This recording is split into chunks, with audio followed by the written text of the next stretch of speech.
Hi everyone, welcome to my YouTube channel. ഇന്ന് നമ്മൾ വളരെ എളുപ്പത്തിൽ ഒരു ഫിഷ് മോളിയാണ് ഉണ്ടാക്കാൻ പോകുന്നത്. അതിനായിട്ട് ഞാൻ ഒരു 1/2 കിലോ കരിമീനാണ് എടുത്തിരിക്കുന്നത്. ആദ്യം നമ്മൾ ഈ കരിമീൻ ഒന്ന് മാരിനേറ്റ് ചെയ്ത് വെച്ച് ചെറുതായിട്ടൊന്ന് ഫ്രൈ ചെയ്തെടുക്കും. അപ്പോൾ 1 ടീസ്പൂൺ മഞ്ഞൾപ്പൊടി, 1 ടീസ്പൂൺ കുരുമുളക് പൊടി, ആവശ്യത്തിന് ഉപ്പ്, ഒരു 1.5 ടേബിൾ സ്പൂൺ നാരങ്ങ നീര്, 1 ടീസ്പൂൺ വെളിച്ചെണ്ണ, ഇതെല്ലാം കൂടെ കൂടി നമ്മൾ ഈ ഫിഷിൽ തേച്ച് പിടിപ്പിക്കാൻ പോവാണ്.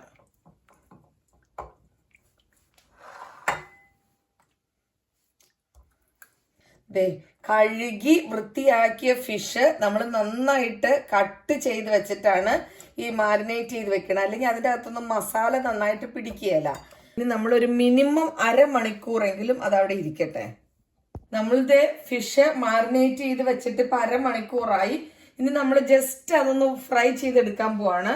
അതിനു വേണ്ടി നമ്മളുടെ ഒരു പാൻ അടുപ്പത്ത് വെച്ച് പാൻ ഓൺ ചെയ്തു. പാൻ ചൂടായി കഴിയുമ്പോഴേക്കും നമ്മൾ നമ്മുടെ വെളിച്ചെണ്ണ, ഒത്തിരി വെളിച്ചെണ്ണ ഒഴിക്കേണ്ട, കാരണം ഇത് നമ്മളൊരു ഷാലോ ഫ്രൈ ആണ് ചെയ്യുന്നത്. ഇപ്പതേ നമ്മുടെ എണ്ണയൊക്കെ ചൂടായി. ഇനി നമ്മൾ മീൻ അതിലേക്ക് പെറുക്കിയിടുകയാണ്.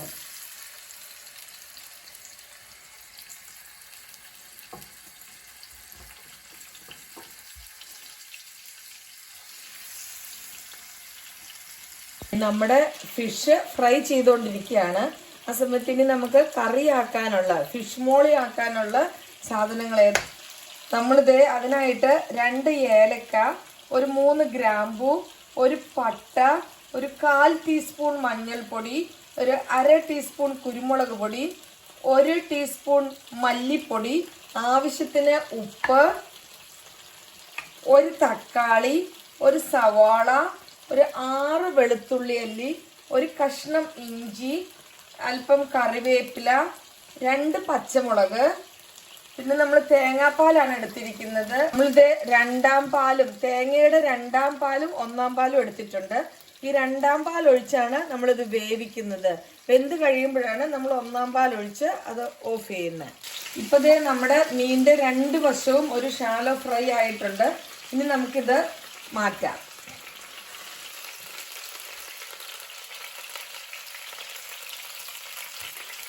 നമ്മളിത് അങ്ങനെ ഫിഷ് മോളി ഉണ്ടാക്കാൻ തുടങ്ങുകയാണ്.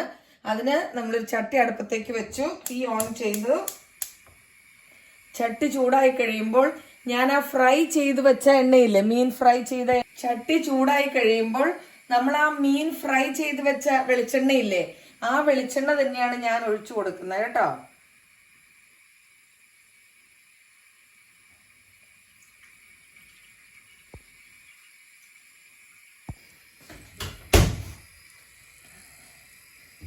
ഇപ്പതേ നമ്മുടെ എണ്ണ ചൂടായിട്ടുണ്ട്. വെളിച്ചെണ്ണ ചൂടായി കഴിയുമ്പോൾ നമ്മൾ ആ എടുത്തു വെച്ചിരിക്കുന്ന ഗ്രാമ്പു, ഏലക്ക, പട്ട അതൊന്ന് പൊട്ടിച്ചെടുക്കണം.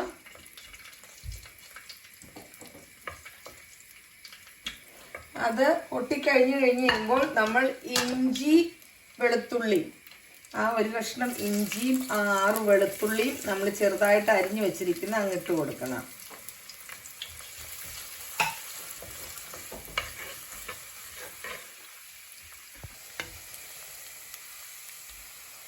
ഇഞ്ചി വെളുത്തുള്ളിയും ഒന്ന് വാടിക്കഴിയുമ്പോൾ നമ്മൾ ആ എടുത്തു വെച്ചിരിക്കുന്ന പച്ചമുളക്, കറിവേപ്പില ഇട്ട് കൊടുക്കണം.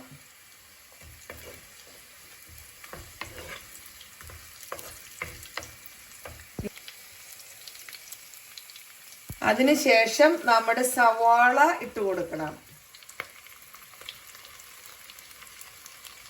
സവാള നന്നായിട്ട് വഴണ്ടി വരാനായി നമ്മൾ അല്പം ഉപ്പ് ചേർത്ത് കൊടുക്കണം.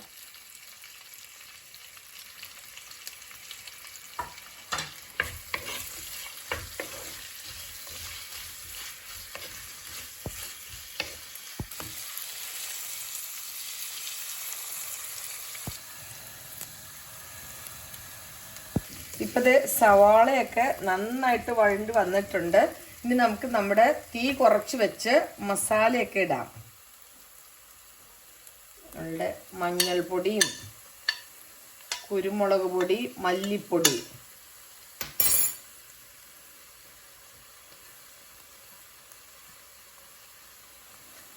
ഇട്ട് ഇതിൻ്റെ പച്ചമണം മാറുന്ന വരെ ഒന്ന് ഇളക്കി കൊടുക്കാം.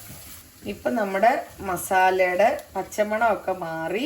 ഇനി നമുക്ക് നമ്മുടെ രണ്ടാം പാലം ഒഴിച്ചു കൊടുക്കാം.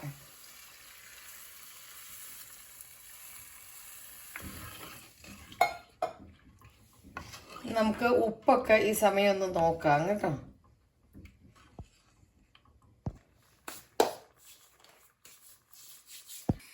ഇപ്പത് നമ്മുടെ തേങ്ങാപ്പാലൊക്കെ തിളച്ച് തുടങ്ങിയിട്ടുണ്ട്. ഇനി നമുക്ക് ആ ഫ്രൈ ചെയ്ത് വെച്ചിരിക്കുന്ന മീനെടുത്ത് ഇതിനകത്തേക്ക് ഇട്ട് കൊടുക്കാം.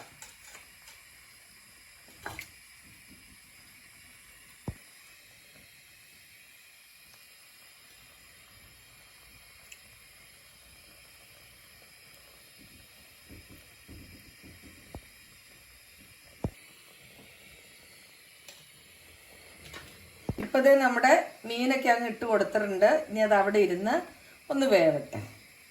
ഇപ്പതേ നമ്മുടെ ആ മീനൊക്കെ തേങ്ങാപ്പാലിൽ കിടന്നൊന്ന് തിളയ്ക്കാൻ തുടങ്ങിയിട്ടുണ്ട്.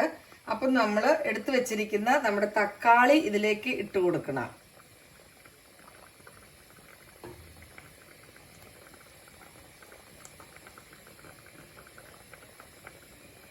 അതിൻ്റെ മുകളിലായിട്ട് ഇച്ചിരി കറിവേപ്പില ഇട്ട് കൊടുത്ത് നമ്മൾ അടച്ച് വെച്ച് ഒരു 5 മിനിറ്റ് ഇരുന്ന് വേവട്ടെ.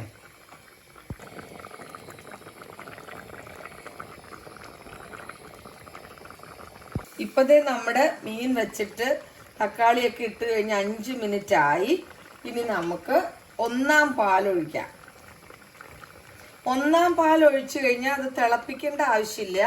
ഒന്ന് ചൂടായി കഴിഞ്ഞാൽ നമുക്കിത് ഓഫ് ചെയ്യാം കേട്ടോ. പാലൊഴിച്ച് നമുക്ക് തിളയ്ക്കേണ്ട ആവശ്യമില്ല. ഒന്ന് തിള വരുമ്പോഴേക്ക് നമുക്കിതങ്ങ് ഓഫ് ചെയ്യാം കേട്ടോ. ഇനി നമുക്ക് സെർവിങ് ഡിഷിലേക്ക് മാറ്റാം. അങ്ങനെ സ്വാദിഷ്ടമായ ഫിഷ് മോളി ഇവിടെ റെഡി ആയി കഴിഞ്ഞു. വളരെ എളുപ്പമല്ലേ ഇത് ഉണ്ടാക്കാനായിട്ട്, വളരെ ടേസ്റ്റിയുമാണ്. ഇതെല്ലാവരും ഒന്ന് ട്രൈ ചെയ്ത് നോക്കണേ. അപ്പത്തിൻ്റെ കൂടെ, ഇടിയപ്പത്തിൻ്റെ കൂടെ, ചോറിൻ്റെ കൂടെ, ബ്രെഡിൻ്റെ കൂടെ, എന്തിൻ്റെ കൂടെ വേണമെങ്കിലും നല്ല ടേസ്റ്റാണ് ഇത് കഴിക്കാനായിട്ട്. എൻ്റെ ചാനൽ ഇഷ്ടപ്പെട്ട ലൈക്ക്, ഷെയർ, സബ്സ്ക്രൈബ് ചെയ്യാൻ മറക്കരുത്. Thanks for watching.